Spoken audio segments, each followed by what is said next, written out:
يعني ايه ياما بعد ما مالنا يرجع لنا ابويا عاوز يرميه لعلي بعد كل اللي عمله فينا؟ كفايه بقى، كفايه غل على علي. الراجل يعمل ايه اكتر من اللي عمله عشان يثبت لكم ان هو بيحبكم؟ يا ابني كفايه اللي عمله مع اخواتك.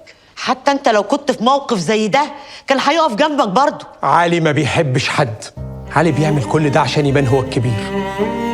علي اللي بيبني وماهر اللي بيهد، علي اللي فالح وماهر اللي فاشل. ما كفايه بقى، هو انت ما فيش فايده فيك؟ طب اسمعي اللي عندي ياما، ابويا لو كتب كل حاجه لعلي انا مش هسكت. هتعمل ايه؟ هتجيب لنا مصيبه عشان تترص جنب اختك؟ ابسطت في عيلين الاتنين؟ روح يا اخي منك لله، على قد ما انت واجع قلبي بعندك كده يا اما. بس بفتكري لما اتخيرتي اخترت علي وخسرتيني.